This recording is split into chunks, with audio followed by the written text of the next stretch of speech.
ವ್ಯಾಖ್ಯಾಮುದ್ರಾಂ ಕರಸರಸಿಜೈಃ ಪುಸ್ತಕಂ ಶಂಖಚಕ್ರೆ ಬಿಭ್ರದ್ಭಿನ್ನಃ ಸ್ಫಟಿಕರುಚಿರೆ ಪುಂಡರೀಕೆ ನಿಷನ್ನಃ ಅಮ್ಲಾನಶ್ರೀರಮೃತವಿಶತೇರಂಶಭಿಪ್ಲಾವಯ ನಮಾಮಾವಿರ್ಭೂಯಾತ್ ಅನಗಮಹಿಮಾ ಮಾನಸೇ ವಾಗಧೀಶಃ. ನಮಸ್ತೆ ಪ್ರಾಣೇಶ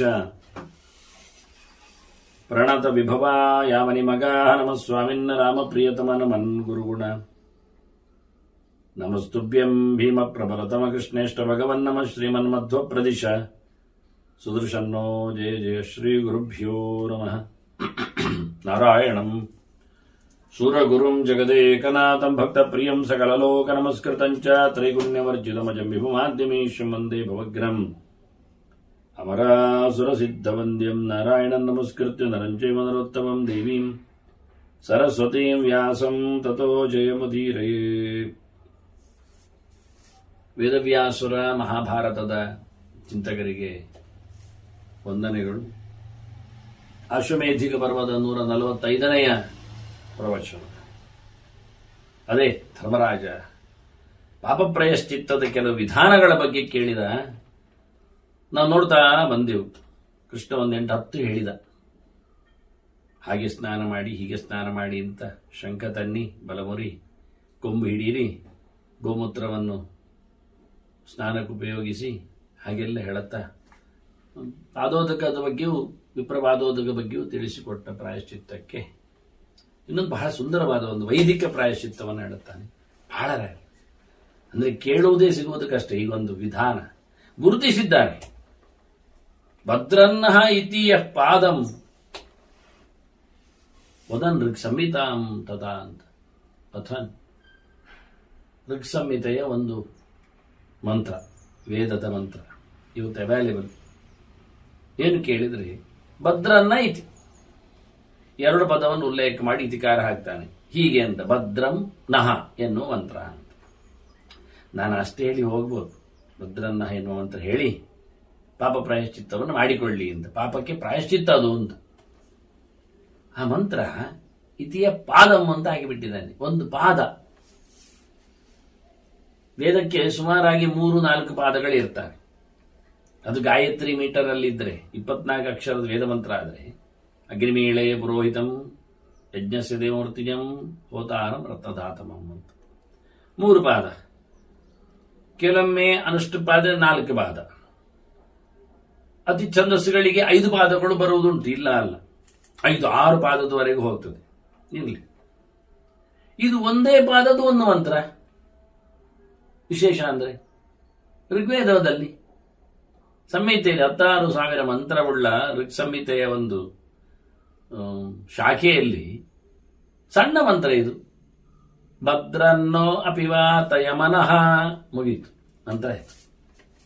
ಒಂದು ಮಂತ್ರ ಆಯ್ತು, ಒಂದು ಇಡೀ ಮಂತ್ರ. ಇಷ್ಟು ಹೇಳಿಯೂ ಸಹಕಾರ ಆಗ್ಲಿಕ್ಕೆ ಅಲ್ಲಿ ಮಂತ್ರದಲ್ಲಿ ಒಂದೊಮ್ಮೆ ಆಹುತಿ ಕೊಡ್ತಾ ಬಂದ್ರೆ 10 ಅಕ್ಷರದ್ದು.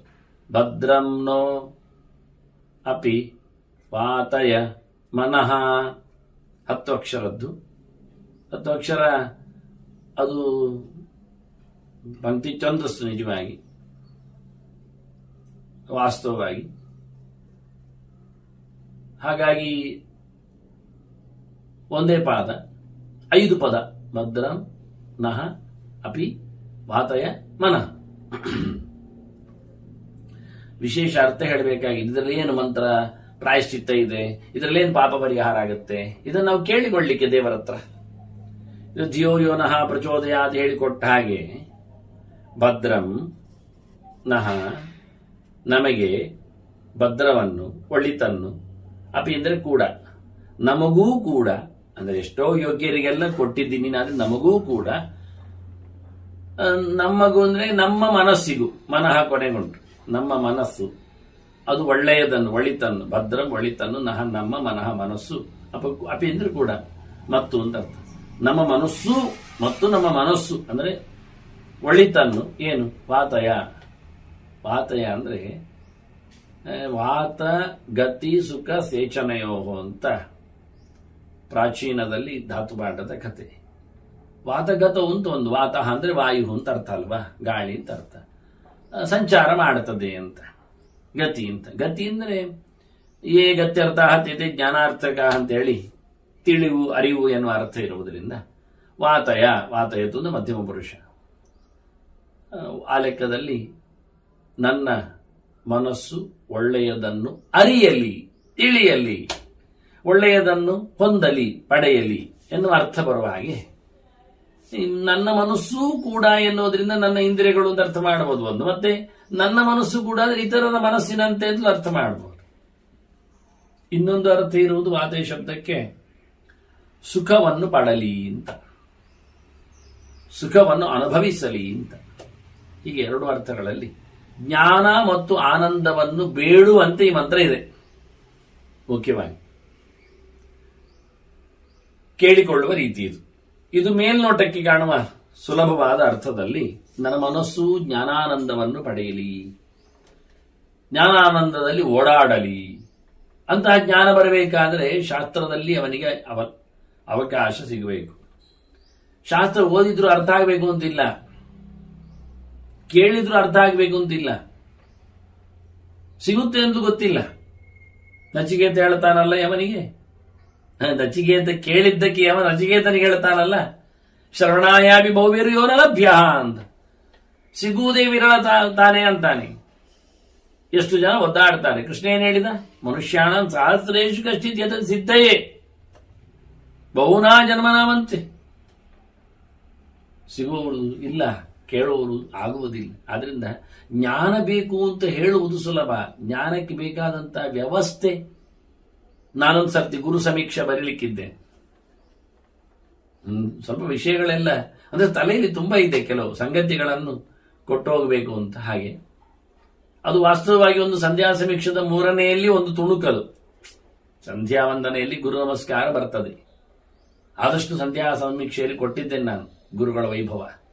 ಗುರು ನಮಸ್ಕಾರ ಬಂದಾಗ ಆರಂಭದಲ್ಲಿ ಜಪದ ಮುಂಚೆ ಶ್ರೀ ಗುರು ಭ್ಯೋ ನಮಃ ಪೂರ್ವ ಆಚಾರ್ಯರು ಬಹಳ ಚಂದವಾಗಿ ಒಂದು ಗೆರೆಯಲ್ಲಿ ಆಚಾರ್ಯ ಮುಟ್ಟಿದ್ದಾರೆ ಆ ಸಂಗತಿಯನ್ನು. ಸ್ಮೃತ್ವಾ ಗುರುಂ ಪೂರ್ವ ಗುರುಂ ಆದಿ ಮೂಲ ಗುರು ತಥಾ ದೇವತಾ ವಾಸುದೇವಂಚ ವಿದ್ಯಾಭ್ಯಾಸೀತು ಸಿದ್ಧಿಭಾಗ್. ಇದು ಆಚಾರ್ಯ ಮಧ್ವರ ವಾಕ್ಯ. ಅದರ ನೆಲೆಯಲ್ಲಿ ನಾನು ಗುರು ನಮಸ್ಕಾರವನ್ನು ಅಲ್ಲಿ ಎತ್ತಿಕೊಂಡಿದ್ದೇನೆ, ಅದನ್ನು ಗುರುತಿಸಿದ್ದೇನೆ, ವಿವರಿಸಿದ್ದೇನೆ, ಅನೇಕ ಆಯಾಮಗಳಲ್ಲಿ ಕೊಟ್ಟಿದ್ದೇನೆ. ಇನ್ನೂ ಅನೇಕ ಅಂಶಗಳು ಬಾಕಿ ಇದೆ. ಗುರೂಪಸತ್ಯ ಕತೆ ನಿಮ್ಗೆ ಗೊತ್ತಾ? ಪಾಠ ಕೇಳಬೇಕು, ಗೊತ್ತು ನಿಮಗೆ ಅಲ್ವಾ? ಹೇಗೆ ಕೇಳಬೇಕು ಹೇಳ್ತೀರಿ? ಹೇಗೆ ಹೇಳುವ? ನಿಜವಾಗಿ ಪಾಠ ಕೇಳುವಾಗ ಶಿಷ್ಯ ಕೇಳುವಾಗ ಗುರುವಿನ ಮೋರೆ ನೋಡ್ತಾ ಇರಬೇಕು ಅಂತ. ಇವತ್ತು ಪುಸ್ತಕ ನೋಡ್ತಾ ಕೂತ್ಕೊಳ್ತಾನೆ, ಗುರುಗಳೆಲ್ಲ ಹೇಳ್ತಾ ಇರ್ತಾರೆ.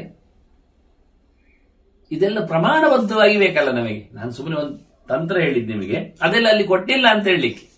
ಇನ್ನೇನಿದೆ ಅಪ್ಪ ಇವರು ಬರೀಲಿಕ್ಕೆ, ಇಷ್ಟೇ ಈಗಾಗಲೇ ದಪ್ಪ ಬರೆದು ಹಾಕಿದ್ದಾರೆ ಅಂತ ಯಾವನೊಬ್ಬ ತಿಳಿಗೇಡಿ ಅದನ್ನು ಸಂಗ್ರಹ ಮಾಡುವುದೆಂದೇ 10 ಪುಟಕ್ಕೆ ಅಂತ ಇಳಿಸಿ ತಂದು ಏನೋ ಬೆಪ್ಪನಾಗಿ ಬರೆದು ಹಾಕಿದ್ದಾನೆ ಬಿಡಿ. ಅದಕ್ಕೆ ಹೆಸರು ಮತ್ತೆ ಕೊಟ್ಟಿದ್ದಾನೆ ಲಘು ಸಂಧ್ಯಾ ಸಮೀಕ್ಷಾ ಅಂತ. ಅವನು ಇರ್ಲಿ, ನಮಗೆ ಯಾಕೆ ಬೇಕು? ನಿಜವಾಗಿ ಇನ್ನೆಷ್ಟೋ ಮಾತುಗಳಿವೆ ಗುರುಗಳ ಬಗ್ಗೆ, ಗುರು ಉಪಸಕ್ತಿಯ ಬಗ್ಗೆ, ಅದ್ಭುತವಾದಂತಹ ಮಾತುಗಳೆಲ್ಲ ಇವೆ. ಹಾಗಾಗಿ ಒಂದು ಗುರು ಸಮೀಕ್ಷಾ ಅಂತಲೇ, ಅಂದ್ರೆ ಸಂಧ್ಯಾ ಸಮೀಕ್ಷೆಯಲ್ಲಿನ 3ನೇ ಪಾರ್ಟ್ ಅಲ್ಲಿ ಬರತಕ್ಕ ಒಂದು ಪ್ರಕರಣ ಅದು ನಂದು. ಅಲ್ಲಿನ ಗುರು ನಮಸ್ಕಾರಕ್ಕೆ ಬೇಕಾದಂತಹ ಸಂಗತಿಗಳು ಪೋಷಕವಾಗಿ ಬರುವಂತೆ, ಪೂರಕವಾಗಿ ಇರುವಂತೆ ಅಂತ. ಹಾಗೆ ಅದನ್ನು ಪ್ರತ್ಯೇಕವಾಗಿ ಒಂದು ಎಪಿಸೋಡ್ ಕೊಡುವಾಗಿ ಗುರು ಸಮೀಕ್ಷಾ ಅಂತ ನೋಡು. ಆದ್ರೆ ಪ್ರಕಾಶ ಮಾಡುವ, ತಂದು ಹಾಕುವ, ಅದ್ಭುತವಾಗಿದೆ. ಹಾಗಾಗಿ ನಾವು ಒಳಿತನ್ನು ಪಡೀಬೇಕು ಅಂದಾಗಲೇನೆ ಗುರುಗಳ ಅವೈಲಬಿಲಿಟಿ, ಅಲ್ಲಿಂದ ಮತ್ತೆ ಸಂಕ್ರಾಂತಿ, ಔಪಸಕ್ತಿ, ಇವೆಲ್ಲ ಅದ್ಭುತವಾಗಿದೆ. ಹೀಗಾಗಿ ಜ್ಞಾನಾನಂದ ನನಗೆ ಕೊಡುವಂತ ದೇವರಲ್ಲಿ ಭದ್ರನ್ನೋ ಅಭಿವಾತಯ ಮನಃ. ಈ ಕೇಳಿಕೊಳ್ಳುವುದರಲ್ಲಿ ಅಪೂರ್ವತೆ ಇದೆ. ಅದರಲ್ಲಿಯೂ ಭದ್ರಂ ಅಂತಾರೆ, ಭದ್ರಂ ಹರಿಂ ಅಂತ ಹೇಳಿ ಆಚಾರ್ಯ ಮಧ್ವರ ಭಾಷ್ಯ ಬೇರೊಂದು ಕಡೆ. ಹಾಗಾಗಿ ನನಗೆ ದೇವರು ಬೇಕು ಅಂತ ಕೇಳೋದು ನಾವು. ದೇವರ ಅರಿವು ಬೇಕು, ದೇವರು ಕೊಡುವ ಆನಂದ, ದೇವರ ದರ್ಶನದ ಆನಂದ ಆಗಬೇಕು. ಈ ಮಂತ್ರದಲ್ಲಿನ ಪರಮಾರ್ಥ ಅದು ಮುಖ್ಯವಾಗಿ. ನನ್ನ ಮನಸ್ಸು ಭದ್ರವೇ ಆ ಲೆಕ್ಕದಲ್ಲಿ. ಭದ್ರ ಅಂದ್ರೆ ಗಟ್ಟಿಯಾಗಿದೆ ಅನ್ನೋದು ಸತ್ಯ, ಗಟ್ಟಿ ಮಾಡಿಕೊಳ್ಳೋದು ಆಗುವುದಿಲ್ಲ. ಪ್ರಪಂಚಕ್ಕೆ ಬಂದ ಬಳಿಕ ಒಂದು ಜನ್ಮದಲ್ಲಿಯೇ ಈ ಜೀವ ಬೀಜ ಅದು ಗಡುಸು ಆಗದಿದ್ರೆ ಇನ್ನೆಷ್ಟು ಜನ್ಮದಲ್ಲಿ ಆಗತ್ತೆ ಹೇಳ್ತೀರಿ ಗ್ಯಾರಂಟಿ? ಯಾಕೆಂದ್ರೆ ಜನ್ಮಾಂತರದ ಲೆಕ್ಕಾಚಾರ ನಮಗೆ ಗೊತ್ತಿಲ್ಲ, ನೆನಪಿಲ್ಲ, ಉಪಯೋಗಕ್ಕೆ ಬರುವುದಿಲ್ಲ. ಎಲ್ಲೋ ಏನೋ ಕ್ಯಾಶ್ ಮಾಡಬಹುದು, ಆದ್ರೆ ಎಲ್ಲಿ ನೆನಪಿರುತ್ತೆ? ಹಾಗಾಗಿ ಪ್ರತಿ ಬಾರಿಯೂ ಜನ್ಮದಲ್ಲಿಯೂ ನಾವು ಆರಂಭದಲ್ಲಿದ್ದೇವೆ ಅಂತ ಹೇಳಿಕೊಂಡು ಘೋಷಣೆ ಮಾಡಿದ್ರೆ ಮತ್ತೆ ಮುಂದುವರಿಯುವುದು ಯಾವಾಗ? ಮೇಲಕ್ಕೇರುವುದು ಯಾವಾಗ? ಅದರಿಂದ ಮೊದಲಿಗೆ ಈ ಜಗತ್ತನ್ನು ಕಾಣುವಾಗ ಅನುಭವಿಸಿಕೊಂಡು ಒಂದು ಹಂತದಲ್ಲಿ ಅನುಭವಿಸಿದಾಗ ಗಟ್ಟಿ ಮನಸ್ಸು ಮಾಡಿಕೊಂಡು ದೇವರೆಡೆಗೆ ಸಾಗಲೇಬೇಕು. ಅದರಿಂದ ಭದ್ರಂ ಮನಃ ಬದಿಸ್ಥೈರ್ಯ, ಸ್ಥಿರವಾದ ಮನಸ್ಸು ನನ್ನದು ಅದರ ಜ್ಞಾನದೆಡೆಗೆ ಸಾಗುವಂತಾಗಲಿ. ಎಷ್ಟೋ ಆಪತ್ತುಗಳು ಬರ್ತಾವೆ, ಅರ್ಥ ಆಗದೆ ಹೋಗ್ತಾವೆ, ಮುಂದುವರಿಲಿಕ್ಕೆ ಅಡ್ಡಿಯಾಗತ್ತೆ, ಬೇಡ ಸಾಗತ್ತೆ, ನಿಲ್ಲಿಸಬೇಡ, ಮುಂದುವರಿ ಅಂತಾರೆ. ವಿದ್ಯಾಭ್ಯಾಸವನ್ನು ಮಾಡುವಾಗ ಮಕ್ಕಳಿಗೆ ನಾವು ಹೇಳುವುದುಂಟು, ಏನು ಅಂತ ಕೇಳಿದ್ರೆ, ಕಲಿಯುವುದಾಗಿದ್ದರೆ ಸುಖವನ್ನು ಕೇಳಬೇಡ ಅಂತ. ಸುಖಾರ್ಥಿ ಚೇತ್ ತ್ಯಜೇತ್ ವಿದ್ಯಾಂ ಅಂತ. ನಿನಗೆ ಖುಷಿಯಾಗಿರಬೇಕಾದ್ರೆ ವಿದ್ಯೆಯನ್ನು ಬಿಡು ಅಂತ. ವಿದ್ಯಾರ್ಥಿ ಚೇತ್ ತ್ಯಜೇತ್ ಸುಖಂ. ನಿನಗೆ ವಿದ್ಯೆ ಬೇಕು ಅಂತಾದ್ರೆ ಸುಖವನ್ನು ಬದಿಗಿಡು ಅಂತ. ಊಟದ ಸುಖ ಇಲ್ಲ, ಆಟದ ಸುಖ ಇಲ್ಲ, ಓಡಾಟದ ಕಥೆ ಇಲ್ಲ, ಏನೇನಿಲ್ಲ. ಎಲ್ಲವನ್ನು ತೊರೆದರೆ ವಿದ್ಯೆ ಕೈಗೆ ಸಿಗುತ್ತೆ. ವಿದ್ಯೆಯನ್ನು ಚೆಲ್ಲಿದರೆ ಸುಖದಲ್ಲಿ ಓಲಾಡ್ಲಿಕ್ಕೆ ಬರುತ್ತೆ, ಅಷ್ಟೇ, ಬಿಟ್ಟೆ ಕೊಡ್ಬೇಕು. ಹಾಗಾಗಿ ಅತ್ಯದ್ಭುತವಾಗಿ ಸ್ಥಿರವಾದ ಮನಸ್ಸಿನಿಂದ ಭಗವಂತನೆಡೆಗೆ ಸಾಗಬೇಕು. ಭಗವಂತನೆಡೆಗೆ ಓಡುವ ಮನಸ್ಸು ಭದ್ರ ಅಂದ್ರೆ ಭಗವಂತಂ ಪದಿ ದ್ರವತಿ ಅಂತ. ದುರ್ಗತ ದೇವರೆಡೆಗೆ ಸಾಗುವಂಥದ್ದು ಮನಸ್ಸು, ಅದು ಭದ್ರ ಮನಸ್ಸು. ಅಂದ್ರೆ ಏನ್ ಗಟ್ಟಿ ಮನಸ್ಸು ಕೇಳಿದ್ರೆ, ಸುಭದ್ರವಾಗಿದೆ, ಗಟ್ಟಿಯಾಗಿದೆ ಕೇಳಿದ್ರೆ, ಗಟ್ಟಿ ಸ್ಥಿರವಾಗಿದೆ ಅಂದ್ರೆ ದೇವರೆಡೆಗೆ ಸಾಗಲು ಸಡಿಯಾಗಿದೆ, ಹೋಗುವುದಿಲ್ಲ. ಮನಸ್ಸು ನೋಡಿ, ಅರ್ಜುನ ಹೇಳಿದ್ನಲ್ಲ, ಮನಸ್ಸು ಮಂಗ, ಕೇಳುವುದಿಲ್ಲ, ಎಲ್ಲೆಲ್ಲ ಓಡುತ್ತದೆ. ಎಳೆದು ತಂದು ಸಿಕ್ಕಿಸಬೇಕು ಹೇಳ್ತಾನೆ ಕೃಷ್ಣ. ಇಷ್ಟೆಲ್ಲ ನೂರಾರು ವೈಭವಗಳಿದ್ರು ನೋಡಿ, ನಮಗೆ ಆಯ್ಕೆಗಳು. ಊಟವೂ ಒಂದು ಆಯ್ಕೆ, ಆಟವೂ ಒಂದು ಆಯ್ಕೆ, ಪಾಠವೂ ಒಂದು ಆಯ್ಕೆ ಅಲ್ವಾ?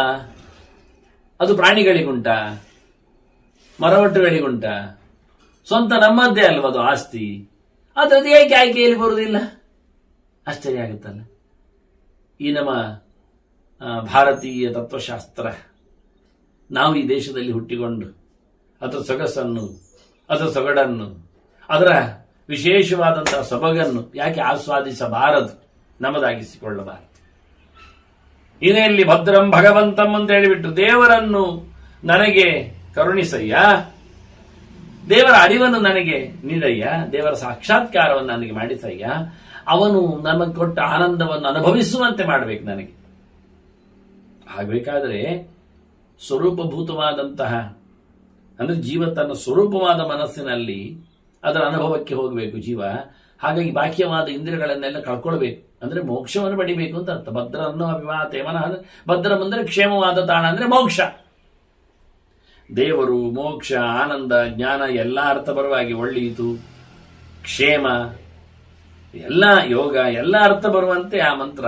ಅದನ್ನು ಕೃಷ್ಣ ಹೇಳ್ತಾನೆ, ಜಪ ಮಾಡು ಅಂತ.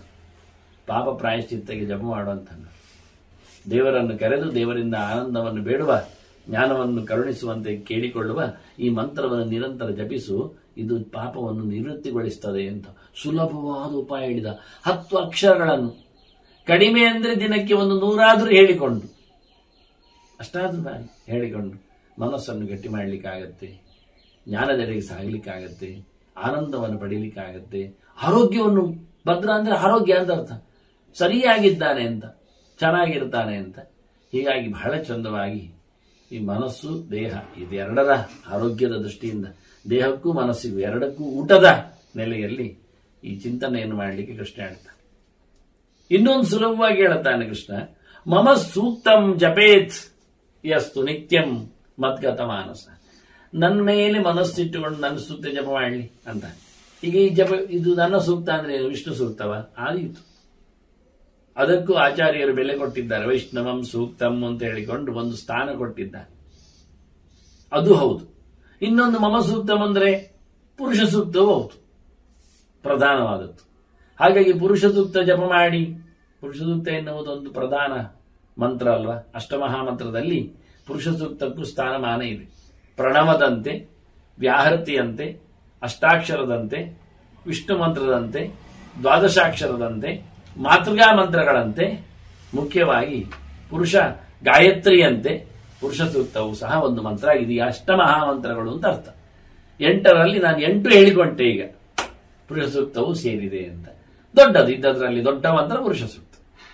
16, 18 ಮಂತ್ರಗಳ ಭಗವಂತನ ದೊಡ್ಡ ವೈಭವವನ್ನು ಸಾರುವ ಮಂತ್ರ. ಇದನ್ನು ಹೇಳ್ತಾನೆ, ಜಪ ಮಾಡಿ. ವಿಷ್ಣು ಸೂಕ್ತ ತುಂಬಾ ದೊಡ್ಡದಿದೆ, ಸಣ್ಣದಿದೆ, 1 ವರ್ಗದ 2 ಸುಮಾರು ಇದೆ. ವಿಷ್ಣೋರ್ನುಕಂ ವೀರ್ಯಾಣಿ ಪ್ರಬೋಚಂ ಯಪ್ಪಾರ್ಥಿವಾನಿ ವಿಮಮೇ ರಜಾಂಸಿ ಅಂತ.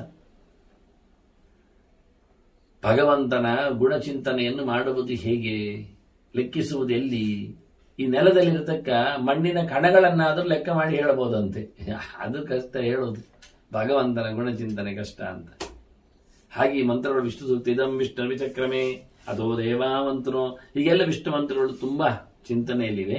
ಜಪ ಮಾಡು ವಿಷ್ಣು ಸೂಕ್ತವನ್ನು, ಪುರುಷ ಸೂಕ್ತವನ್ನು ಜಪ ಮಾಡು, ಇದರಿಂದ ಪಾಪ ನಿವೃತ್ತಿ ಆಗ್ತದೆ ಅಂತ ಹೇಳುತ್ತಾನೆ.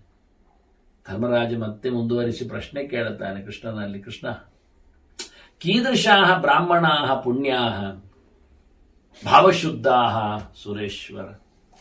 ಎಂತಹ ಬ್ರಾಹ್ಮಣರು, ಬ್ರಹ್ಮಜಾತಿಯಲ್ಲಿ ಬಂದವರು, ವೇದದಲ್ಲಿ ಅಧಿಕಾರವನ್ನು ಪಡೆದವರು, ಸಂಸ್ಕಾರವಂತರು, ಯೋಗ್ಯ ಕುಲದಲ್ಲಿ ಎತ್ತರದಲ್ಲಿ ನೆಲೆಗೊಂಡವರು, ನಿನ್ನ ಮೋರೆಯಿಂದ ಸೃಷ್ಟಿಯನ್ನು ಪಡೆದು ನಿಂತ ಬ್ರಹ್ಮವರ್ಗ, ಅವರು ಎಂಥವರು ನಿಜವಾಗಿ ಒಳ್ಳೆಯವರು ಅನಿಸಿಕೊಳ್ಳುತ್ತಾರೆ.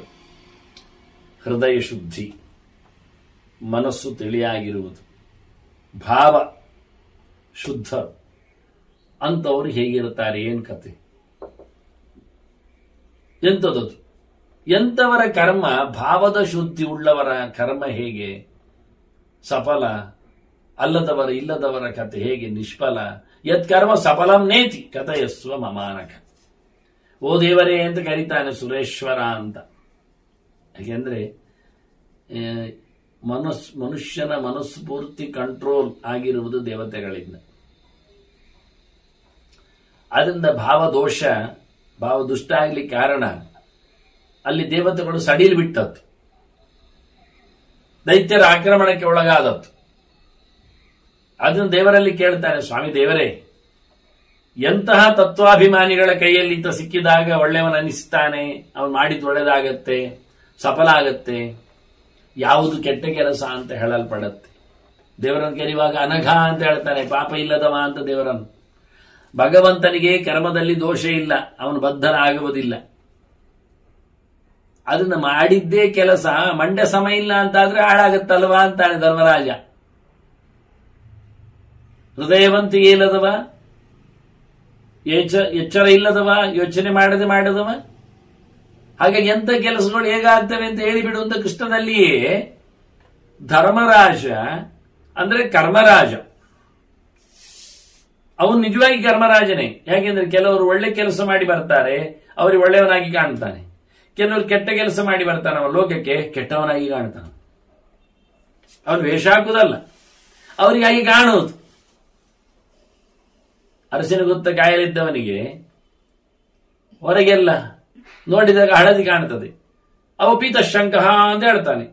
ಶಂಕವನ್ನು ನೋಡಿ ಹಳದಿ ಉಂಟು ಅಂತಾನೆ. ಅವನು ಹಳದಿ ಶಂಕ ಇಲ್ಲ, ಮತ್ತೆ ಅವನ ಕಣ್ಣು ರೋಗಗ್ರಸ್ತ. ಹಾಗಾಗಿ ಯಮ ಚೆನ್ನಾಗಿದ್ದಾನೆ. ಈ ಕಪ್ಪಿನವ ಬರ್ಲಿಕ್ಕೆ ಹೋಗಿ, ಉಗ್ರ ಕ್ರೂರ ಅವ ಬರ್ಲಿಕ್ಕೆ ಹೋಗಿ ಅವನಿಗೆ ಅವನ ಕಣ್ಣು ಕಪ್ಪಾಗಿದೆ, ಹೃದಯ ಕಪ್ಪಾಗಿದೆ. ಹಾಗಾಗಿ ಯಮನನ್ನು ಕಪ್ಪಾಗಿ ನೋಡ್ತಾ ಇದ್ದಾನೆ. ಯಮ ಚೆನ್ನಾಗಿದ್ದಾನೆ, ಭೀಕರವಾಗಿ ಕಾಣ್ತಾ ಉಂಟು. ನಾವೊಂದೊಮ್ಮೆ ಭೂತ ಕನ್ನಡಿ ಇಟ್ಟು ವ್ಯಕ್ತಿಯನ್ನು ವಸ್ತುವನ್ನು ನೋಡ್ಲಿಕ್ಕೆ ಹೋದ್ರೆ ಆಚಿನವನೇ ಕಾಣ್ತದೆ ವಿಕಾರ. ಅದಕ್ಕೆ ಭೂತ ಕನ್ನಡಿ ಹೆಸರು. ಅದು ಭೂತದಾಗಿ ಕಾಣಿಸ್ತದೆ, ಇವನನ್ನು ದೊಡ್ಡದು ಮಾಡಿ ವಿಕಾರವಾಗಿ ಕಾಣ್ತದೆ. ಅದರಲ್ಲಿ ಮೇಲಕ್ಕೆ ಕೆಳಕ್ಕೆ ಉಬ್ಬಿದ ತಗ್ಗಿನ ಚಟ್ಟೆಯಾದ ಗ್ಲಾಸುಗಳಿದ್ರೆ ಅವನು ಮಾಡಬೇಕಾಗಿಲ್ಲ, ಅವನು ಹಾಗೆ ವಿಕಾರ ಕಾಣ್ತಾನೆ.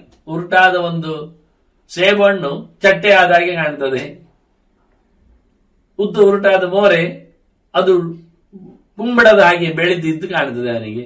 ಹಾಗೆ ಯಮ ಇವನಿಗೆ ಕಾಣುವುದು ಇವನ ಬೂದನ ನಡಿಯಿಂದ. ಇವ ಮಾಡಬಾರದ ಕೆಲಸ ಮಾಡಿ ಬಂದದ್ರಿಂದ ಇವನ ಕಣ್ಣು ಗುಡ್ಡೆಯೆಲ್ಲ ಹೆಚ್ಚು ಕಡಿಮೆ ಆಗಿದೆ. ಆದ್ರಿಂದ ಯಮ ಅವನಿಗೆ ಭೀಕರವಾಗಿ ಕಾಣುತ್ತೆ. ಈ ಕರ್ಮರಾಜ ಕೇಳ್ತಾನೆ, ಧರ್ಮರಾಜ ಅದು ಯಾರು ಮಾಡಿದ್ದ ಕರ್ಮ ಸುಕರ್ಮ ಅನಿಸ್ತದೆ, ಯಾರು ಮಾಡಿದ್ದ ಕರ್ಮ ವಿಕರ್ಮ ಆಗ್ತದೆ, ಯಾರು ಮಾಡಿದ್ದ ಕರ್ಮ ಧರ್ಮ ಆಗ್ತದೆ, ಯಾರು ಮಾಡಿದ್ದ ಕರ್ಮ ಅಧರ್ಮ ಆಗ್ತದೆ, ಅದು ಹೇಗೆ, ಏನು ಅದು ಫಲ ಆಗುವುದು, ನಿಷ್ಫಲ ಆಗುವುದು, ಫಲಿಸುವುದು, ಇಲ್ಲ ಆಗುವುದು, ಹೇಗೆ ಏನು ಅಂತ ಕೇಳ್ತಾನೆ. ಕೃಷ್ಣ ಹೇಳ್ತಾನೆ, ನೋಡಿ ಎಲ್ಲ ಕೆಲಸ ನೋಡಿ ಎಲ್ಲಿ ಹೇಗೆ ಉಂಟು ಅಂತ. ಎಲ್ಲ ಕಡೆ ತ್ರಿದಂಡ ಧಾರಣಂ ಮೌನಂ ಮತ್ತೆ ಜಟಾಧಾರಣ ಮುಂಡನಂ ವಲ್ಕಲಾಜಿನ ಸಂವಾಸ ವ್ರತಚರ್ಯಾಭಿಷೇಚನಂ. ತ್ರಿದಂಡ ಧಾರಣ, 3 ದಂಡ ಇಟ್ಕೊಳ್ತಾರೆ ಕೆಲವರು. ಎಂದದಕ್ಕೆ? ಇನ್ನು ಮಾತಿನಲ್ಲಿ ಯಾರಿಗೂ ನಾನು ಬೈಯುವುದಿಲ್ಲ, ಹಿಂಸೆ ಮಾಡುವುದಿಲ್ಲ, ಶಾರೀರಿಕವಾಗಿ ಯಾರಿಗೂ ನಾನು ಉಪದ್ರವ ಕೊಡುವುದಿಲ್ಲ, ಮಾನಸಿಕವಾಗಿಯೂ ನಾನು ಯಾರ ಮೇಲೆಯೂ ಹಾಗೇ ಇಲ್ಲ. ಸರ್ವಭೂತೇಭ್ಯ ಅಭಯಂ ದತ್ತಮ್ಮಯ್ಯ ದತ್ತಮ್ಮಯ್ಯ ದತ್ತಮ್ಮಯ್ಯ ಅಂತ ಹೀಗೆ 3 ದಂಡ ಇಟ್ಕೊಳ್ತಾನೆ ಅವನು. ಈ 3 ದಂಡ ಹೇಗೆ ಕಾಣುವುದು ಅಂದ್ರೆ, 3 ಹೊಡಿಲಿಕ್ಕಲ್ಲ, ಮರಮಟ್ಟುಗಳಿಗೆ, ಮನುಷ್ಯ ಜಂತುಗಳಿಗೆ, ಪ್ರಾಣಿ ಪಕ್ಷಿಗಳಿಗೆ ಹೊಡಿಲಿಕ್ಕೆ ಅಂತಲ್ಲ. 3 ಕೋಲಿ ಹಾಕೊಂಡು ಯಾರು ಹೇಳಿಬಿಡ್ತಾರೆ, ಯಾರಿಗೆ ಏನ್ ಗೊತ್ತಿರ್ತದೆ. ಇದು ಇವನು ತನ್ನ ತಾನೇ ಸೆಲ್ಫ್ ಕಂಟ್ರೋಲ್ ಮಾಡಲಿಕ್ಕೆ ದಂಡನೆ ಕೊಡ್ಲಿಕ್ಕೆ. ತ್ರಿದಂಡಧಾರ ತ್ರಿಕರಣೇಶು ದಂಡನಂ.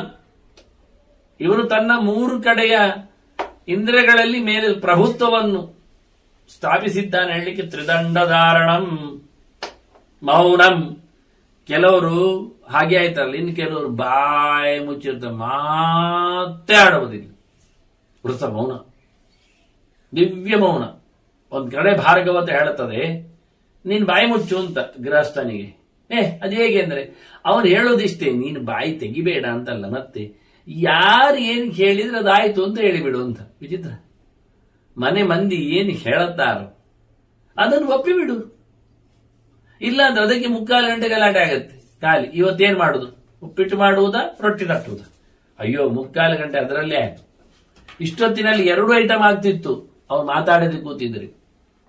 ಅದನ್ನ ಹೇಳ್ತಾನೆ, ಕೇಳಲಿಕ್ಕೆ ಬಂದರೆ ಈ ಯಾರ ಪಕ್ಷ ಅಂತ ಕೇಳುದು, ಈ ಉಪರಿಚರ ಹೊಸ ಮಾಡಿದ ಹಾಗೆಲ್ಲ ದೇವತೆಗಳಲ್ಲಿ ಯಾರ ಪಕ್ಷ ಕೇಳುದು, ಅದು ಯಾರೆಲ್ಲ ಉಪ್ಪಿಟ್ಟು ಹೇಳುದು ಹೇಳಿ, ಅದು ಯಾರೆಲ್ಲ ರೊಟ್ಟಿ ಹೇಳುದು ಹೇಳಿ, ಅದರ ತನಗಾಗುವರನ್ನು ಯೋಚನೆ ಮಾಡುದು, ಅದಕ್ಕೆ ಅನುಗುಣವಾಗಿ ಮತ್ತೆ ಉತ್ತರ ಹೇಳುದು. ಇದೆಂತ ಕರ್ಮಕ್ಕೆ ಕೇಳ್ತಾನೆ.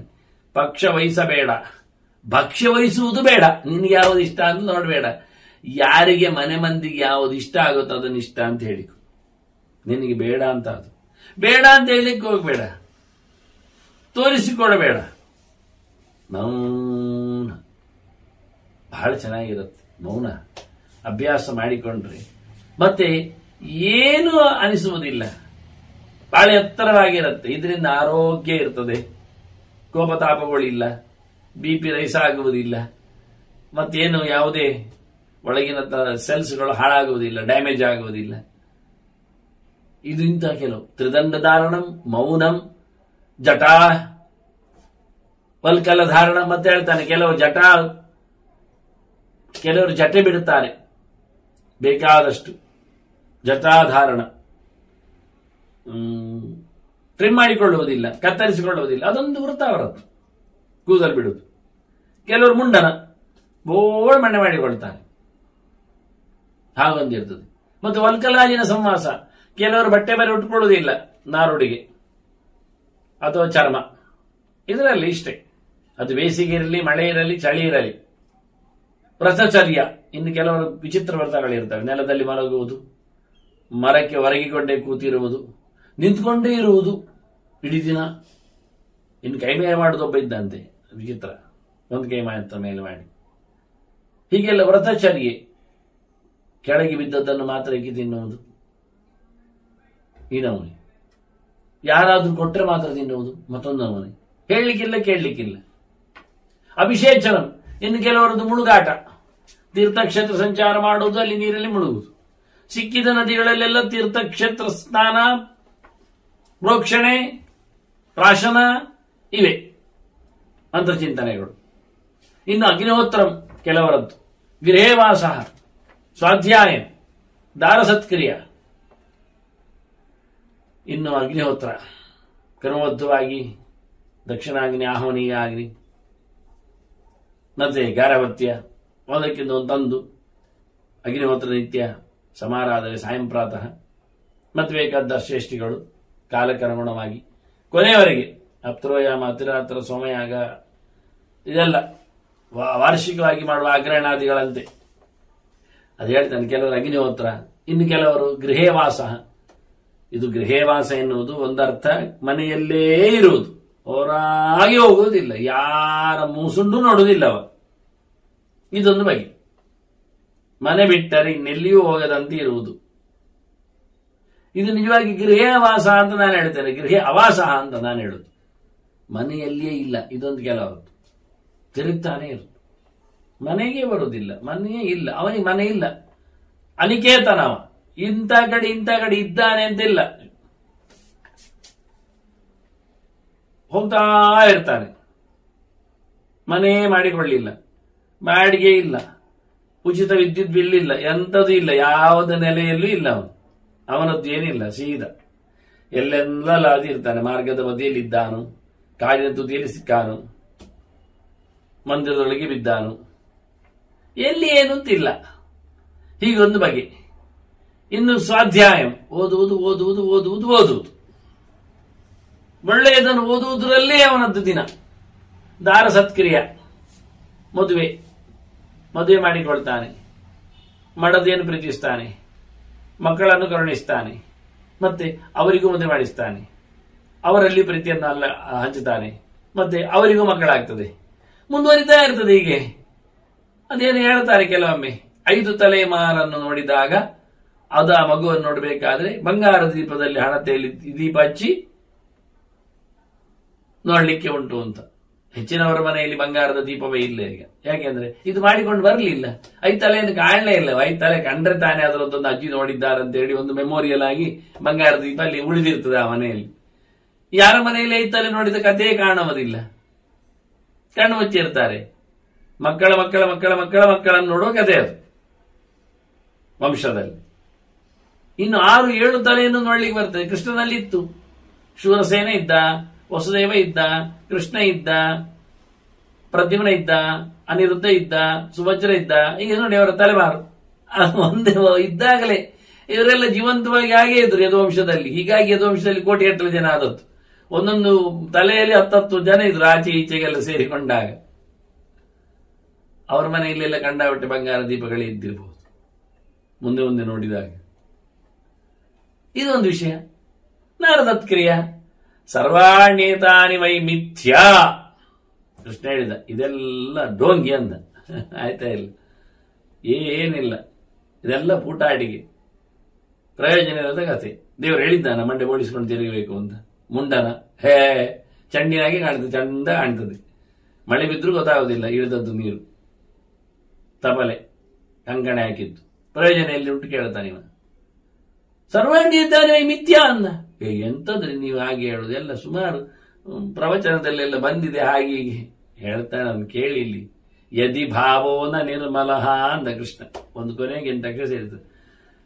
ತಲೆ ಸರಿ ಇಲ್ಲ ಅಂತಾದ್ರೆ ಇದೆಂತದ್ದು ಅರ್ಥ ಅಂತ ಹೇಳಿಬಿಟ್ಟು. ನಾನು ಹೇಳಿದ್ದು ತಲೆ ಅಂತ, ಯದಿ ಭಾವ ಅಂದ್ರೆ ಹೃದಯ ಅಂತ ಅರ್ಥ, ಮನಸ್ಸು.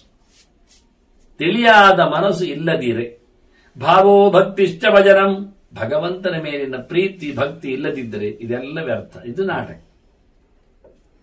ತೀರ್ಥಯಾತ್ರೆಯು ನಾಟಕ, ದಾನ ಧರ್ಮವು ನಾಟಕ, ಗೃಹಸ್ಥ ವಾರ್ತೆಯು ನಾಟಕ, ಮನೆ ಬಿಟ್ಟು ತಿರುಗುವುದು ನಾಟಕವೇ. ಇನ್ನು ವ್ರತಜಗಳು ನಾಟಕ, ದಂಡಧಾರಣೆ ನಾಟಕ, ಮಂಡೆ ಬೋಳಿಸಿದ್ದು ನಾಟಕ. ವಲ್ಕಲಾಜಿನ ಸಂವಾಸ ಅಂದಿದ್ದ, ನಾರುಮಡಿ ಹುಡುಗೆದ್ದು ಏನಿದನ್ನೆಲ್ಲ ವೈರಾಗ್ಯ ಯಾರಿಗೆ ಹೇಳುವುದಿಲ್ಲ. ಆಯ್ತಾ? ಅದು ಫ್ಯಾಷನ್. ಬಟ್ಟೆ ಎಸೆದು ತುಂಡು ಚರ್ಮವನ್ನು ಸುತ್ತಕೊಂಡು ತಿರುಗಾಡುವುದು ಒಂದು ಫ್ಯಾಷನ್. ಮನೆಯಲ್ಲಿ ಇಲ್ಲದಿರುವುದು, ಸಮುದ್ರ ಬದಿಯಲ್ಲಿ ಬಿದ್ದಿರುವುದು ಒಂದು ಫ್ಯಾಷನ್. ಪ್ರಯೋಜನ ಆಗಲಿಲ್ಲ.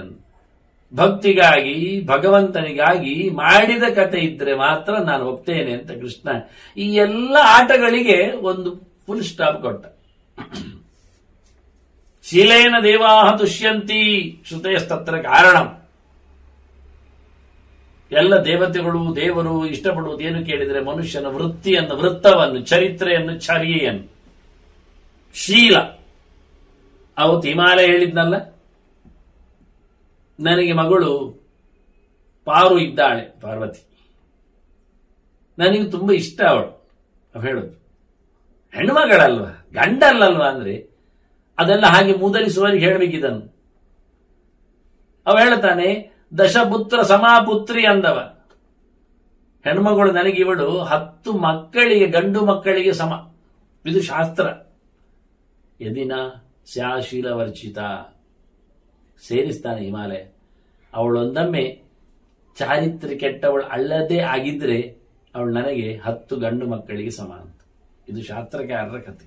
ಹೆಣ್ಮಗಳು ಅಂದ್ರೆ, ಹೆಣ್ಣು ಹುಟ್ಟಿದ್ದು ಅಂದ್ರೆ ಮೂಗು ಅಲ್ಲಾಡಿಸಬೇಡಿ, ತುಟಿ ಸಣ್ಣದು ಮಾಡಬೇಡಿ, ಗಮ್ಮತ್ತಿನಲ್ಲಿ, ಗಡ್ದಲ್ಲಿ, ಗರ್ಭದಲ್ಲಿ ಮೆರೆಯಿರಿ. ಯಾವಾಗ ಆಕೆಯನ್ನು ಚೆನ್ನಾಗಿ ಸಾಕಿ ಒಳ್ಳೆ ಶೀಲವಂತಳನ್ನಾಗಿಸಿದ್ರೆ, ಗುಣವತಿಯಾಗಿ ಬಿಟ್ರೆ ಎಷ್ಟು ದೊಡ್ಡ ಬಾಳನ್ನು ಬೆಳಗಿಸ್ತಾಳೆ ಮುಂದಕ್ಕೆ ಅವಳು. ಇನ್ನೊಂದು ದೊಡ್ಡ ವಂಶವನ್ನು ಬೆಳಗಿಸಲು ಆಕೆ ಸಮರ್ಥನಾಗ್ತಾಳೆ. ಪಡೆದ ದಾನಕ್ಕೆ ಅನುಕೂಲವಾದ ದಾನ ಆಗಿತ್ತೆ. ಹಾಗಾಗಲಿ ಅಂತ ನೀವು. ಆದ್ರಿಂದ ದೇವತೆಗಳೆಲ್ಲ ಒಪ್ಪುವುದು ಚರ್ಯೆಯನ್ನು, ವೃತ್ತವನ್ನು. ಹೇಗಿದ್ದಾನೆ, ನಡತೆ ಹೇಗಿದೆ ಅಂತ. ಕೆಟ್ಟ ನಡತೆಯವನು ಎಷ್ಟು ವೇಷ ತೊಟ್ಟರೇನು ಅಂತ. ದೊಡ್ಡ ಗಾಯಕ್ಕೆ ಗಡದ್ದಾಗಿ ಚಂದವಾಗಿ ಪಟ್ಟೆ ಶಾಲಿನ ಬ್ಯಾಂಡೇಜ್ ಹಾಕಿದಾಗೆ ಕತೆ ಅಂತದ್ದು. ಒಳಗೆ ಹೊಲಸು ನಾಥ, ಹೊರಗಿನಿಂದ ತೋರಣ ಗಟ್ಟಿ ಮಾಡಿದ್ದಾನೆ. ಪ್ರಯೋಜನ ಮಂತ್ರ ಬರುವುದಿಲ್ಲ. ಹೊರಗಿಂದ ಬಹಳ ಚಂದವಾಗಿ ಕೈಕಾಲೆಲ್ಲ ಮಾಡಿ ಭಾರಿ ಗಡದಾಗಿ ತೋರಿಸಿಕೊಟ್ಟಿದ್ದಾನೆ. ಹಾಗಾಗ್ತದೆ. ಅದನ್ನ ದೇವತೆಗಳು ಇಷ್ಟಪಡೋದು ಇದನ್ನೇ. ಇದಕ್ಕೆಲ್ಲ ವೇದಗಳ ಮಂತ್ರಗಳ ಮಾತುಗಳಲ್ಲಿ ಇದಕ್ಕೆ ಪ್ರಮಾಣಗಳಿವೆ. ಅವುಗಳೇ ನಿಜವಾಗಿ ನಾವು ಕೇಳಿಕೊಂಡು ಬಂದಿದ್ದೇವೆ. ಅವು ಹೇಳ್ತಾರೆ. ಆದ್ರಿಂದ ಯಾವುದನ್ನು ವಿಶೇಷವಾಗಿ ಕರ್ಮಗಳು ಅಂತ ಹೇಳಿಕೊಂಡು ಕೊಟ್ಟಿದ್ದಾರೆ ಅದನ್ನೆಲ್ಲ ತಿಳಿಯದೆ ಮಾಡುವುದರಲ್ಲಿ ಅರ್ಥವೇ ಇಲ್ಲ ಅಂತ ಹೇಳಿದ್ದಾರೆ. ಅದನ್ನು ತಿಳ್ಕೊಳ್ಬೇಕಾದ್ದು. ಮತ್ತು ನಿಜವಾಗಿ ಗುಣವಂತಿಕೆಯೇ ನಮಗೆ ದೊಡ್ಡದು. ನೀವೀಗ ಬ್ರಾಹ್ಮಣನಿಗೆ ಬೈದು ಬಿಟ್ರಿ, ಅವನು 3 ಕೋಲು ಹಿಡಿತಾನೆ, ಮಂಡೆ ಬೋಳಿಸ್ತಾನೆ, ಅವನು ಅಜಿನ ತೊಡ್ತಾನೆ, ಅವನು ನೆಲದಲ್ಲಿ ಮಲಗ್ತಾನೆ, ಹಾಗೀಗೆ ಅಂತ ನೀವು ಹೇಳ್ತಾನೆ. ಯಾರು ಬ್ರಾಹ್ಮಣ? ಕೃಷ್ಣ ಹೇಳೋದು ಯಾರು ಬ್ರಾಹ್ಮಣ? ಕ್ಷಾಂತಂ ದಾಂತಂ ಜಿತಕ್ರೋಧಂ ಜಿತಾತ್ಮಾನಂ ಜಿತೇಂದ್ರಿಯಂ ತಮಗ್ರಂ ಬ್ರಾಹ್ಮಣಂ ಮನ್ಯೆ ಶೇಷಾ ಶೂದ್ರಾ ಇತಿ ಸ್ಮೃತ ಅಂದ. ನಮಗೆ ಗುಣವಂತಿಕೆಯಲ್ಲಿಯೇ ನಮ್ಮದು ಲೆಕ್ಕಾಚಾರ ಹೊರತು ನಮ್ಮದು ಮತ್ತೇನಲ್ಲ. ಯಾರು ದೊಡ್ಡವ? ಬ್ರಾಹ್ಮಣ ಅಂದ್ರೆ ಯಾರು? ಯಾರು ಹೇಳಿದ್ರಿ ಅಂತಾನೆ.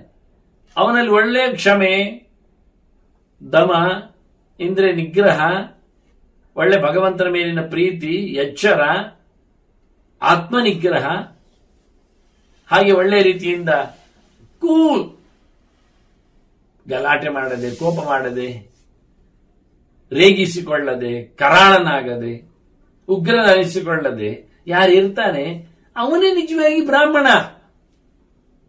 ಅವನನ್ನು ನಾವು ಶ್ರೇಷ್ಠ ಅಂತೇವೆ, ಮತ್ತು ಉಳಿದವರೆಲ್ಲ ನಾವು ಶೂದ್ರ ಅಂತ ಹೇಳ್ತಾನೆ. ಪ್ರಯೋಜನ ಇಲ್ಲ ಅಂತೇವೆ. ಅಗ್ನಿಹೋತ್ರ ವ್ರತಪರಾನ್ನು ಸ್ವಾಧ್ಯಾಯ ನಿರತಾನ್ನು ಶುಚೀನ್ ಉಪವಾಸ ರಥಾನ್ನು ದಾಂತಾನ್ನು ತಾನ್ನ ದೇವ ಬ್ರಾಹ್ಮಣ ಇದು.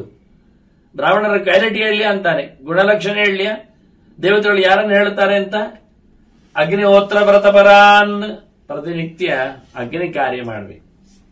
ಇವತ್ತು ನಾವು ನೋಡ್ತೇವೆ, ಯಜ್ಞಯಾಗಗಳನ್ನು ಮಾಡುವವರೇ, ವೃತ್ತಿಪರರೇ ಅದನ್ನು ಚಟ್ಟಿಯಲ್ಲಿಡ್ತಾರೆ. ತಂಡಿರದಲ್ಲಿ ಆಗಬೇಕು, ಕುಂಡದಲ್ಲಿ ಆಗಬೇಕು ಅಂತ ಹೇಳಿದ್ದಾರೆ. ಇವರು ಆಕಾಶದಲ್ಲಿ ಮಾಡ್ತಾ ಇದ್ದಾರೆ. ಎಂತ ಹೇಳಬೇಕು ಇದಕ್ಕೆ? ಎಲ್ಲಿ ಪ್ರಯೋಜನ ಇದೆ? ಪ್ರತಿನಿತ್ಯವೂ ಅಗ್ನಿಪಾಸನೆಯನ್ನು ಮಾಡಬೇಕು. ಕೇವಲ ಉರಿಯುವ ಅಗ್ನಿ ಮಾತ್ರ ಅಲ್ಲ, ಅತಿಥಿಯು ಅಗ್ನಿ ಆಗ್ತಾನೆ. ಹೀಗಾಗಿ ಅಗ್ನಿಹೋತ್ರ ಪರಾನ್ ದಾಂತಾನ್ ಸ್ವಾಧ್ಯಾಯ ನಿರತಾನ್, ಓದುವುದು ಬೇಕು ನಿರಂತರ. ಯಾವ ಜೀವಧೀತೇವಿ ಪ್ರಹಾಂತ ಸಾಯವರೆಗೂ ಓದಬೇಕು. ಓದುವುದನ್ನು ದೇವತೆಗಳು ಬ್ರಾಹ್ಮಣ ಅಂತಾರೆ. ಅವನ ಮುಖದ ಕೆಲಸ, ಅಧ್ಯಯನದ ಪಾಡು ಅದಿಲ್ಲ ಆದ್ರೆ ಅವನಾಗುವುದು ಹೇಗೆ? ಓದಿ ಮುಗಿಯುವುದು ಅಂತ ಇಲ್ಲ, ಆಯ್ತಾ? ಇನ್ನು ಎಲ್ಲಿಯಾದ್ರೂ ಕೆಲವರು ಹೇಳ್ತಾರೆ, ಓದಿ ಆಯ್ತು ಸರ್ಟಿಫಿಕೇಟ್ ಸಿಕ್ಕಿದ್ದು. ಅದು ಸರ್ಟಿಫಿಕೇಟ್ ಅಲ್ಲ, ಸರ್ಟಿಫಿಕೇಟ್. ಅದು ಪ್ರಯೋಜನ ಏನುಂಟು? ಏನಾಗಿದೆ? ಎಲ್ಲಿ ಆಗಿದೆ? ಏನನ್ನು ಓದಿಕೊಂಡ? ನಾವು ಕಳೆದ ಬಾರಿ ಕತೆ ಕೇಳಲಿಲ್ವಾ? 200, 300, ಮತ್ತೊಂದು 100 ವರ್ಷ ಕೇಳಿ ತಪಸ್ಸು ಮಾಡಿ ಓದಿಕೊಂಡವ ಇಂದ್ರನಿಂದ ನೋಡಿದ್ದೇನೆ ಮತ್ತೆ 3 ಗುಡ್ಡೆ, ಆ 3 ಹಿಡಿ ತೆಗೆದಾಗ ಇಷ್ಟು ಓದಿದೆ ಅಂತ ಹೇಳಿದ್ದಾನವ. ಇನ್ನೆಷ್ಟು ನೋಡು, ಎಷ್ಟು ಬಾರಿ ಹುಟ್ಟಿ ಬರ್ಲಿಕ್ಕೆ ಉಂಟು ನೋಡು. ಮುಗಿಯುವುದಿಲ್ಲ ರೀ. ಈವಾಗಲೇ ಸಿಗುವಂತ ಮುಂದೆ ಹೇಳ್ತೇನೆ, ಲೆಕ್ಕ ಹೇಳ್ತೇನೆ ಮತ್ತೆ ನೋಡು. ಕೃಷ್ಣನೇ ಹೇಳುತ್ತಾನೆ ಮತ್ತೇನೆಲ್ಲ ಕಲಿಲಿಕ್ಕಿದೆ ಅಂತ ಹೇಳ್ತಾನೆ, ಆಗ ಲೆಕ್ಕ ನೋಡುವನ. ಹಾಗಾಗಿ ಇಲ್ಲಿ ಹೇಳ್ತಾನೆ ಕೃಷ್ಣ, ನಿತ್ಯ ಓದುವವರು ಬೇಕು. ಮತ್ತೆ ಶುಚಿಗಳು, ನಿರ್ಮಲರು, ಶುದ್ಧರು, ಮಡಿವಂತರು ಅಂತ ಹೇಳಿಬಿಟ್ಟ. ಯಾವುದರಲ್ಲಿ ಮಡಿ ಅಂತಾನೆ ಕೃಷ್ಣ. ಅವನು ಬಿಡಿಸ್ತಾನೆ. ನೀವತ್ತು ನಾಳೆ ಕೇಳಬೇಡಿ, ನೀವು ಹೀಗೆ ಅಂತ ಹೇಳಿಕ್ಕೆ ಹೋಗ್ಬೇಡಿ. ಕೃಷ್ಣನೇ ಹೇಳ್ತಾನೆ 5 ಮಡಿ ಉಂಟು ಅಂತ. ನೋಡಿ, ನಮಗೆ 1 ಮಡಿ ಕೇಳಿಯೇ ಕ್ರಿಯಾಪದದ ಮಡಿ ಆಗ್ಲಿಕ್ಕೆ ಶುರುವಾಗಿದೆ. ಮಡಿ ಅಂದ್ರೆ ಸಾಯುವುದು ಅಂತ. ಮಡಿ ಮಡಿ ಮಡಿ ಎಂದು ಮಡಿ ನೀನು, ಮಡಿ ಬಿಟ್ಟರೆ ನೀನು ಇಡಿಯಾಗಿ ಮತ್ತೆ ಓಡ್ತೀಯ ಅಂತ ಕೃಷ್ಣ ಹೇಳ್ತಾನೆ. ಮನಃಶೌಚಂ ಕರ್ಮ ಶೌಚಂ ಕುಲ ಶೌಚಂಚ ಭಾರತ ಶರೀರ ಶೌಚಂ ವಾಕ್ ಶೌಚಂ ಶೌಚಂ ಪಂಚವಿಧಂ ಸ್ಮೃತಂ. 1 ಕೇಳಲಿಕ್ಕೆ ಹೋಗಿ 5 ಹೇಳ್ತಾ ಇದ್ದಾನೆ ಕೃಷ್ಣ.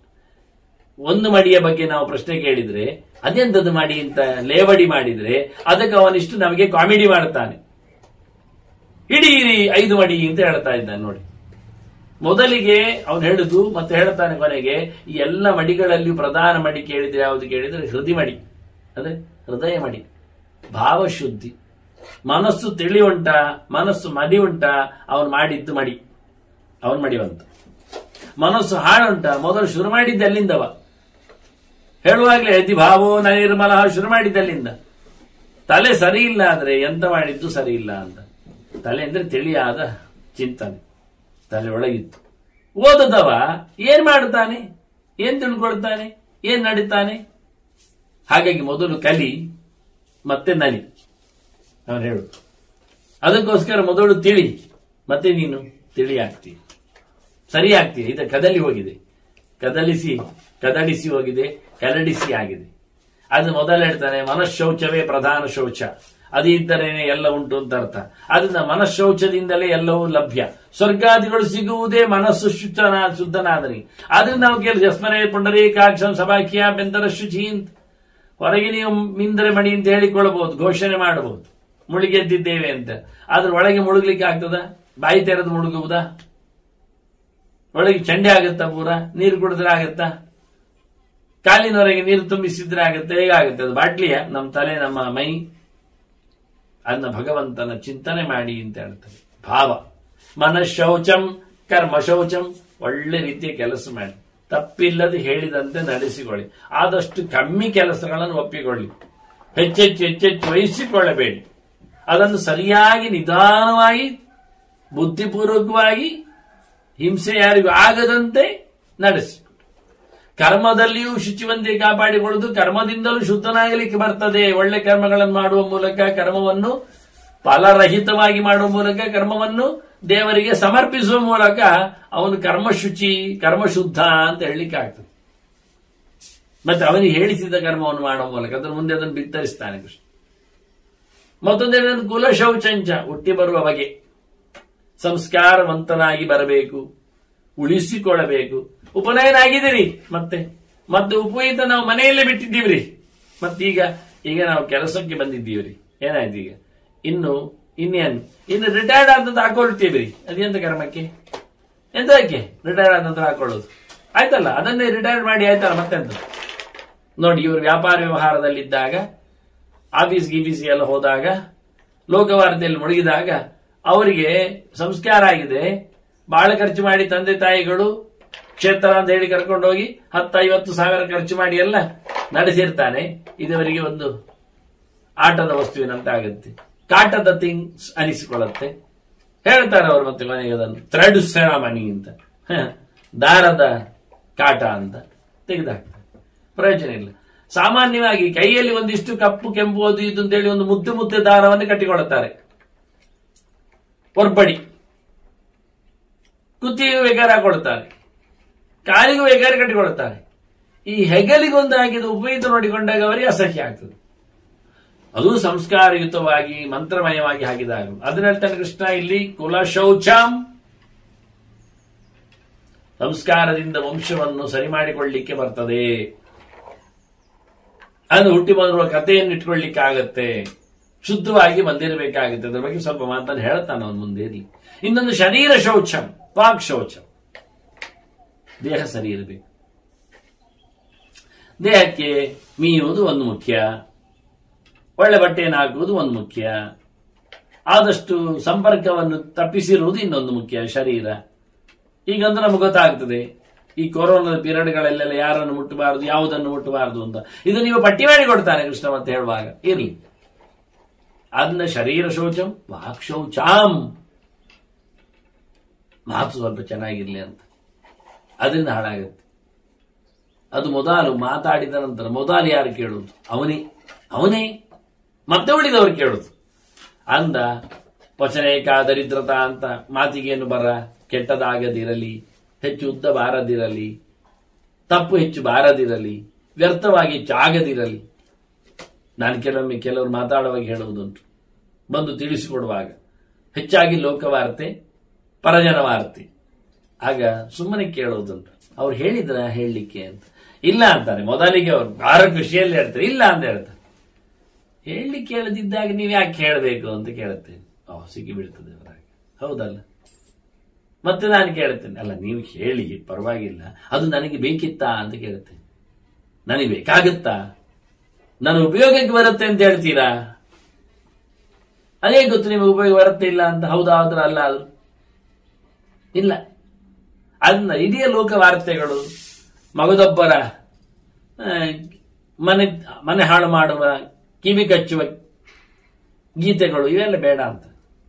ಅದರಿಂದ ಮಾತು ಚೆನ್ನಾಗಿರಲಿ, ಮಂತ್ರಮಯವಾಗಿರಲಿ, ಭಗವದ್ ಎಚ್ಚರವನ್ನು ಕಾಪಿಡುವಂತಿರಲಿ, ಮಗದೊಬ್ಬರ ಮೇಲೆ ಗುಡ್ ವಿಲ್ಸ್, ಹಾರೈಕೆಗಳು, ಶುಭ ಕಾಮನೆಗಳು ಅದರಲ್ಲಿ ಇಣುಕಿರಲಿ.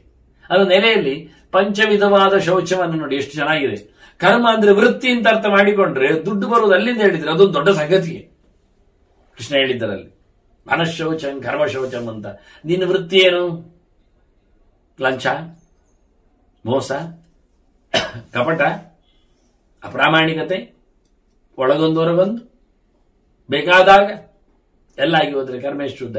ನಾವು ತಿನ್ನುವ ಆಹಾರ ಕರ್ಮದ ಮೇಲೆ ನಿಂತಿದೆ. ನಮ್ಮ ವೃತ್ತಿ ನಮಗೆ ಹೇಳಿಸಿದ್ದಲ್ಲ ಆದ್ರೆ ಅದು ಅಕರ್ಮ, ಅದು ಶಾಸ್ತ್ರ ವಿರುದ್ಧ ಆದ್ರೆ ಅದು ವಿಕರ್ಮ. ಅಂದ ಶುದ್ಧವಾದ ಕರ್ಮ ಇಲ್ಲ, ಕರ್ಮದಲ್ಲಿ ಶುದ್ಧಿ ಇಲ್ಲ, ಬಂದ ದ್ರವ್ಯಗಳು ಚೆನ್ನಾಗಿಲ್ಲ. ಇದರಿಂದ ಬದುಕು ಎಷ್ಟು ನೀರಸ ಆಗಿರುವುದಿಲ್ಲ, ಎಷ್ಟು ಹೇಸಿಗೆ ಎಲ್ಲ ಆಗತ್ತೆ.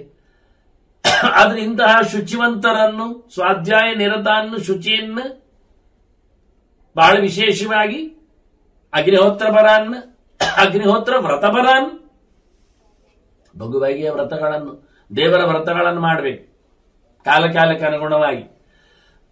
ಅದರೊಟ್ಟಿಗೆ ಮುಖ್ಯ ಹೇಳ್ತಾನೆ, ನಮ್ದೆಲ್ಲ ವ್ರತ ಅಂತ ಗೊತ್ತುಂಟ? ಈ ಹಬ್ಬಗಳದ್ದೇ ವ್ರತಗಳು. ಒಂದೊಂದು ಹಬ್ಬಗಳಿಗೆ ಒಂದೊಂದು ತಿನ್ನುವುದು. ಎಲೆಯಲ್ಲಿ ಮಡಿಚಿಟ್ಟು ತಿನ್ನುವುದೇನು, ಕಾವಲಲ್ಲಿ ಬಿಡಿಸಿಟ್ಟು ತಿನ್ನುವುದೇನು, ಎಣ್ಣೆಯಲ್ಲಿ ಹೊಯ್ದಾಕಿ ತಿನ್ನುವುದೇನು, ಮತ್ತೆ ಎಲೆಯಲ್ಲಿ ಸುತ್ತಿ ಇಷ್ಟುದ್ದು ಕಡುಬು ಗಿಡುವೆ ಎಲ್ಲ ತಿನ್ಲಿಕ್ಕುಂಟು. ಮತ್ತೆ ಡುಬುಡುಬು ಅವ ಇವ್ರು ಹೇಳ್ತಾನೆ ಕೃಷ್ಣ, ನನಗೆ ತಿನ್ನುವವರು ಮುಖ್ಯ, ಇಷ್ಟ ಅಲ್ಲ. ದೇವತೆಗಳು ಅವರನ್ನು ಗಟ್ಟಿ ಹೇಳುವುದಿಲ್ಲ. ಯಾಕೆ? ಅವರು ತಿಂತಾರೆ, ಬದುಕ್ತಾರೆ, ಅದು ಮುಖ್ಯ ಅಲ್ಲ.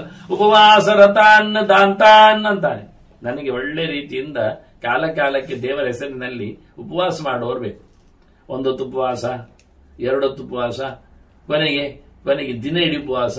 ಕಳೆದ ಬಾರಿ ನಾವು ನೋಡಿದ್ದೇವಲ್ಲ, ತಿಂಗಳುಗಳಲ್ಲಿ ಒಂದೊತ್ತು ಊಟ ಮಾಡುವಂತದ್ದು. ಕೃಷ್ಣನಂತೂ ತನಗೆ ಖುಷಿಯಾಗತ್ತೆ ಹೇಳಿ 2 ಏಕಾದಶಿಯನ್ನು ಉಪವಾಸ ಮಾಡುವರೆ ಸಿಗುವುದು ಕಡಿಮೆ. ಕೃಷ್ಣ ಹೇಳಿದ 5 ಮಾಡಿ ಇಂದ.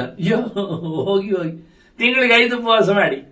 ಅವ ಹೇಳ್ತಾನೆ, ಅಮಾವಾಸ್ಯೆ ಹುಣ್ಣಿಮೆಯಿಂದ ಎತ್ತಿಕೊಳ್ಳಿ, ಶ್ರವಣ ಬಂದಾಗಲೂ ಸೇರಿಸಿಕೊಳ್ಳಿ, ಮತ್ತೆ ಏಕಾದಶಿ ಅಂತ ಬಿಡಬೇಡಿ ಅಂದ. ನೋಡಿ ಕೃಷ್ಣ ಎಷ್ಟು ಚೆನ್ನಾಗಿದ್ದ. ಉಪವಾಸ ರತಾನ್ನ ದಾಂತಾನ್ನ ತಾನ ದೇವಾಹ ಬ್ರಾಹ್ಮಣ ಅನ್ನ ವಿದುಹು. ಬ್ರಾಹ್ಮಣ ಅಂದ್ರೆ ಇಂತಹ ಯೋಗ್ಯತಾವಂತರು, ಓದುಗರು, ದೇವರ ಸೇವೆಯಲ್ಲಿ ನೆಲೆಗೊಂಡವರು, ವಿಶೇಷವಾಗಿ ಅನ್ನತ್ಯಾಗದಲ್ಲಿ ಮನಸ್ಸು ಮಾಡಿದ್ದವರು. ತಿನ್ನುತ್ತಾ ಕೂತ್ರೆ ಮನಸ್ಸು ವಿಕಾರಗೊಳ್ಳುತ್ತದೆ, ಓದುವುದನ್ನು ಇಷ್ಟಪಡುವುದಿಲ್ಲ. ಆದ್ದರಿಂದ ಶುದ್ಧವಾದ ಚಿಂತನೆಗಾಗಿ ಭಗವಂತನ ಹತ್ತಿರ ಇರಲಿಕ್ಕೆ ಉಪವಾಸ ಆಗಲಿ ಅಂತ, ದೇಹದ ದುಡಿಮೆಗಾಗಿ ಕೃಷ್ಣ ಈ ಮಾತನ್ನು ಉಲ್ಲೇಖ ಮಾಡ್ತಾನೆ. ದೇವತೆಗಳು ಕಥೆ ಹೇಗಿದೆ ಅಂತ ಹೇಳಿಕೊಂಡು ಮುಂದೆ ಬ್ರಾಹ್ಮಣ ಬಗ್ಗೆ ಮಾತಾಡುವಾಗ ಹೇಗಿರ್ತಾನವನು ಇಷ್ಟೆಲ್ಲ ಹೇಳಿದ್ದಕ್ಕೆ ಈ ಗುಣಗಳಿರುವುದನ್ನು ನಾನು ಬ್ರಾಹ್ಮಣ ಹೇಳುತ್ತೇನೆ. ನ ಜಾತ್ಯಾ ಪೂಜಿತೋ ರಾಜನ್ ಗುಣಾಹ ಕಲ್ಯಾಣ ಕಾರಣ. ಒಬ್ಬನನ್ನು ನಾವು ಮರ್ಯಾದೆಗೊಳಿಸುವುದು, ಮನ್ನಣೆ ಕೊಡುವುದು ಜಾತಿಯಿಂದಲ್ಲ, ಅವನ ಗುಣದಿಂದ. ಅದರಿಂದ ಚಂಡಾಲಮಪಿ ವೃತ್ತಸ್ಥಂ ತಂದೇವಾಹ ಬ್ರಾಹ್ಮಣಂ. ಇದು ಈಗ ಬ್ರಾಹ್ಮಣನ ಬಗ್ಗೆ ಮಾತಾಡಿದಾಗ ಹೇಳ್ತಾನೆ, ಒಬ್ಬ ಯೋಗ್ಯವಾದ, ನಮ್ಗೆ ಆ ಪ್ರಶ್ನೆ, ಹೀಗೆಲ್ಲ ಯಾರಾದ್ರೂ ಮಾಡ್ತಾ ಇದ್ರೆ ಅವರನ್ನು ನೀವು ಬ್ರಾಹ್ಮಣ ಅಂತ ಕನ್ಸಿಡರ್ ಮಾಡ್ತೀರಾ? ಮಾಡ್ತೇವೆ. ಉಪವಾಸ ಮಾಡುವವ ಇದ್ರೆ, ಭಗವಂತನ ಎಚ್ಚರವನ್ನು ಸಂಪಾದನೆ ಮಾಡಿದ್ರೆ, ಓದುವವನಾಗಿದ್ರೆ, ಇಂದ್ರಿಯ ನಿಗ್ರಹಗಳು ಉಂಟಾದ್ರೆ, ನಿಜವಾಗಿ ಒಳ್ಳೆ ವ್ರತನಿಷ್ಠೆ ಉಂಟಾದ್ರೆ, ಶುಚಿಯಾಗಿದ್ರೆ, ಅವನು ಮನಸ್ಸು ಕುಲ ಇವೆಲ್ಲ ಒಳ್ಳೆ ರೀತಿಯಿಂದ, ಕುಲ ಅಂದ್ರೆ ಮನಸ್ಸು ಮಾತ್ರ ಇಟ್ಟುಕೊಳ್ಳಿ, ಜಾತಿಯಿಂದ ಬೇಡ, ಅವನು ಒಳ್ಳೆಯವನಾಗಿದ್ರೆ ಖಂಡಿತವಾಗಿ ನ ಜಾತ್ಯ ಪೂಜಿತ ರಾಜನ್ನು ಗುಣಾಹ ಕಲ್ಯಾಣ ಕಾರಣ. ಒಳ್ಳೆಯ ಗುಣಗಳೇ ನಮಗೆ ಲೆಕ್ಕಾಚಾರಕ್ಕೆ ಮಾನ್ಯತೆಗೆ ಕಾರಣ ಹೊರತು ಅದರಿಂದ ಚಂಡಾಲಮಪಿ ವೃತ್ತಸ್ಥಂ ತಂ ದೇವಾ ಬ್ರಾಹ್ಮಣಂ ವಿದುಹು. ದೇವತೆಗಳು ಯಾರನ್ನು ಬ್ರಾಹ್ಮಣ ಹೇಳ್ತಾರೆ ಅಂದ್ರೆ ನಡತೆ ಒಳ್ಳೆಯವನನ್ನೇ. ಕೆಟ್ಟ ನಡತೆಯವನನ್ನು ಬ್ರಾಹ್ಮಣ ಹೇಳಿದರೆ ಚಂಡಾಲನು ತನ್ನ ವೃತ್ತಿಯಲ್ಲಿ, ತನ್ನ ನೆಲೆಯಲ್ಲಿ, ತನ್ನ ಕರ್ಮದಲ್ಲಿ, ತನ್ನ ಧರ್ಮದಲ್ಲಿ, ಸ್ವಧರ್ಮದಲ್ಲಿ ಅವನಿದ್ರೆ ಖಂಡಿತವಾಗಿ ಅವನನ್ನು ನಾವು ಭಗವಂತನಿಗೆ ಸಾಗುವ ಒಬ್ಬ ಬ್ರಾಹ್ಮಣ ಅಂತಲೇ ಕರಿತೇವೆ ಅಂತೇಳಿ ಬಹಳ ಸ್ವಲ್ಪ ಕ್ರಾಂತಿಕಾರಿಕವಾದ ಸ್ಟೇಟ್ಮೆಂಟ್ ಆ ಕಾಲದಲ್ಲಿ ಕೊಟ್ಟ ಕೃಷ್ಣ. ಇದು ವೈಷ್ಣವ ಧರ್ಮ ಪರ್ವದಲ್ಲಿ ಬಂದಿದೆ ಎನ್ನುವುದೇ ದೊಡ್ಡ ಸಂಗತಿ. ಇಲ್ಲಾಂದ್ರೆ ಎಗರಿಸಬಹುದಿತ್ತಲ್ಲ ಕೆಲವರು, ಅಲ್ಲ ಅಂತಂದ್ರೆ ಇದರಲ್ಲಿ ಸೇರಿಸ್ತಾರ, ಯೋಚನೆ ಮಾಡಿ. ಹಾಗೆ ಕೃಷ್ಣನ ಮಾತು ಮುಂದುವರಿದಿದೆ. ಮತ್ತೆ ಇನ್ನೂ ಸಹ ಇದರ ಇನ್ನೂ ಹೆಚ್ಚಿನ ಆಯಾಮಗಳ ಬಗ್ಗೆ ಚಿಂತನೆ ಮಾಡುವಂತ ವಂದನೆಗಳು. ಶ್ರೀಕೃಷ್ಣ ಅರ್ಪಣ. ನಾರಾಯಣ ನಾರಾಯಣ ನಾರಾಯಣ.